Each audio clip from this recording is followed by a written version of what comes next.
Students, class 4th, lesson अपना 7th, Kabir के दोहे। कबीर के क्या है? दोहे। देखो कबीरदास जी के दोहे होते हैं, तो उन दोहों में देखो अपन पढ़ते हैं। अति का भला न बोलना, अति की भली न चूप, अति का भला न बरसना, अति की भली न धूप। कबीरदास जी यहाँ कह रहे हैं क्या है कि अत्यधिक बोलना भी, अति का भला न बोलना, किसी के लिए अपन कुछ ज़्यादा ही बोल जाते हैं भला करने के लिए।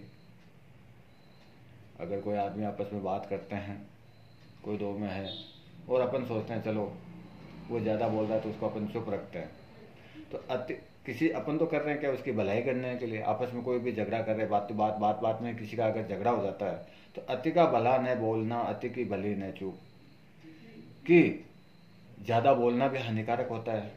अति आ जाती है, अगर किसी की अति आती है तो क्या होता है? नुकसान होता है।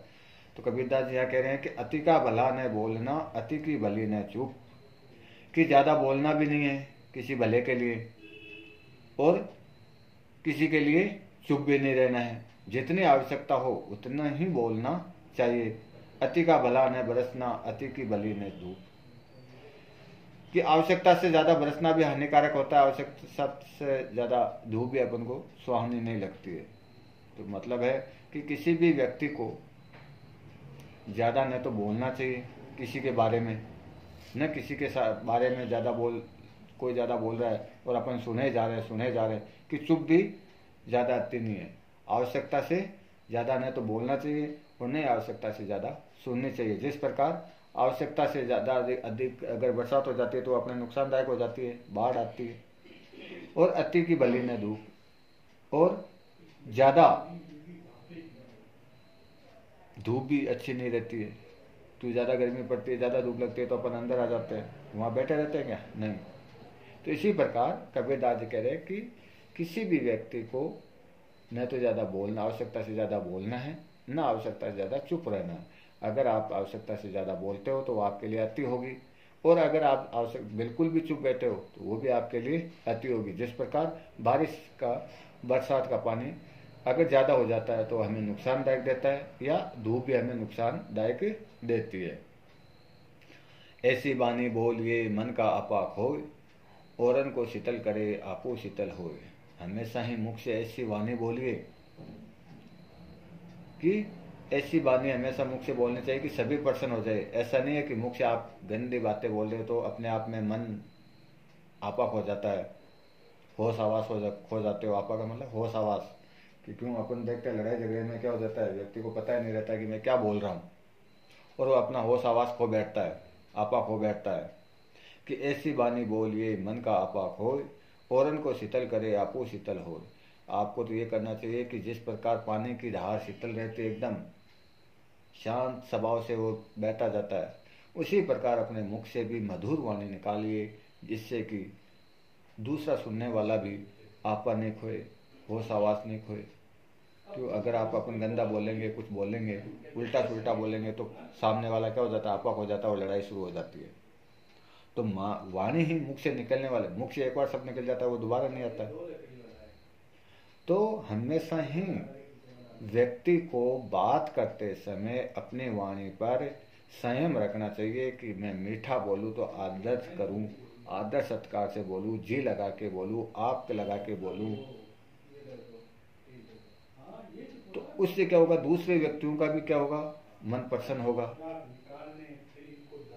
और वो अपने आप ही लड़ाई करने वाला भी अगर अपने सामने से कोई लड़ाई करने के लिए अगर आता है, और अगर उसको अपन प्रेम से धीरे धीरे बातें करते हैं, तो उसको क्या करता है? उसकी वाणी पर धीरे धीरे अपन लगाम लगाते हैं, कि वो धीरे, जैसे एक बार तो गुस्से में आता है, उसको अपन बैठाते हैं, बैठी, तो वो धीरे धीरे अपनी वाणी पर लगाम लगने लग जाता है। अगर वो भी आता है, अपन भी बाद में जोश में आ जाते हैं, अपन भी आपा खो बैठते हैं, तो दोनों में क्या होगी? लड़ाई होगी। तो कबीरदास जी कह रहे हैं कि हमें हमेशा ऐसी ही बोली बोलनी चाहिए, ऐसी ही वाणी बोलनी चाहिए कि अगला सुनने वाला प्रसन्न हो जाए,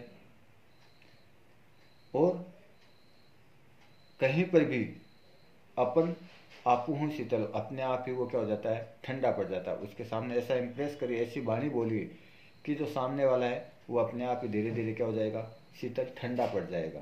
वो ठंडा पड़ने पर क्या हो जाती है, लड़ाई शांत हो जाती है।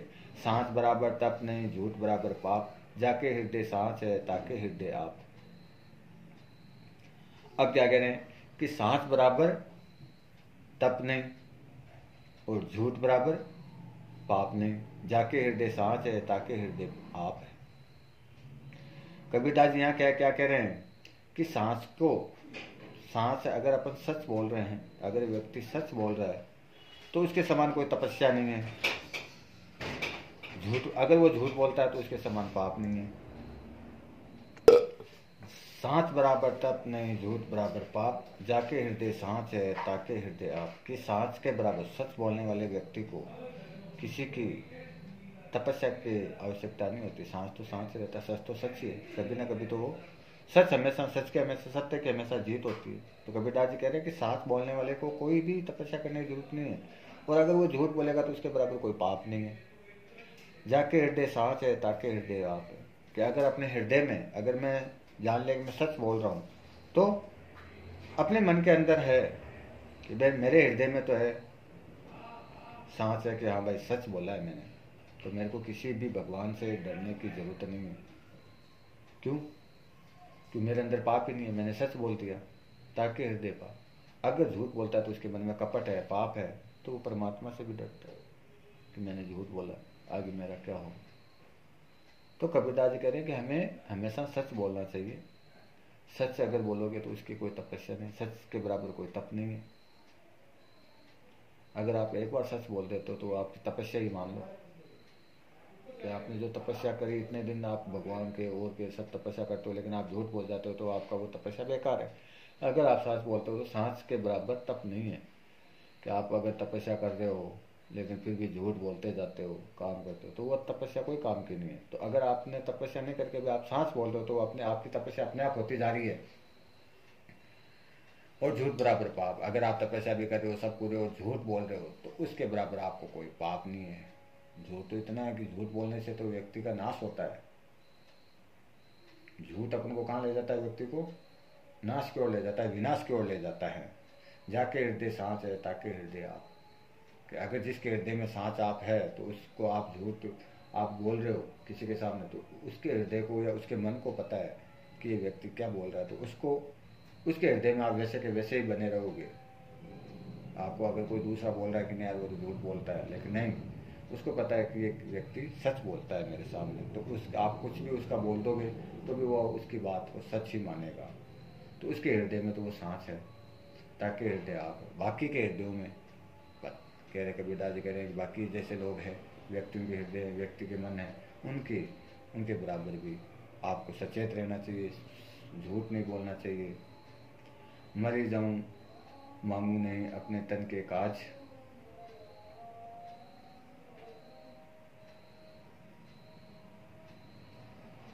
परमार्थ के कारणे मोही के आगे लाज। कि मरी जाऊं मांगू नहीं, कि भगवान की सेवा, दूसरों की भलाई करते करते कबीरदास जी कह रहे कि परमार्थ के कारणे मोही ने आगे लाज। कि अगर मैं किसी से भीख नहीं मांगू, कुछ भी नहीं मांगू, मर जाऊंगा लेकिन मैं किसी से मांगू नहीं अपने तन के काज। अपने शरीर के जो तन है, मेरा शरीर है, वो चाहे सब कुछ नश्वर हो जाए, परमार्थ के कारण मोही न आवे लाज। और किसी की, दूसरों की भलाई के लिए मुझे कोई शर्म लाज समाज नहीं आती। दूसरों की भलाई करना है तो मुझे करनी है, लेकिन मैं ये नहीं है कि मैं किसी के लिए किसी से मांग के मैं दूसरों की भलाई करूँ, नहीं। मर जाऊंगा लेकिन मांगूंगा नहीं किसी से। मैं मेरे तन से मेहनत करके, बदन से सब कुछ करके जो मैं हूँ, वो दूसरों की भलाई के लिए, मैं, मेरा जो है शरीर है, वो जो है वो दूसरों की भलाई के लिए ही है। मुझे इसमें कोई भी लाज शर्म नहीं आती कि आप दूसरों की, आपके शरीर पर कपड़े नहीं, कुछ भी नहीं, फिर भी आप दूसरों की सेवा के लिए आप दूसरों की भलाई कर रहे हो, लेकिन मेरे को कोई लाज नहीं आती है। बाकी के अपन कल पढ़ेंगे, ठीक है। धन्यवाद।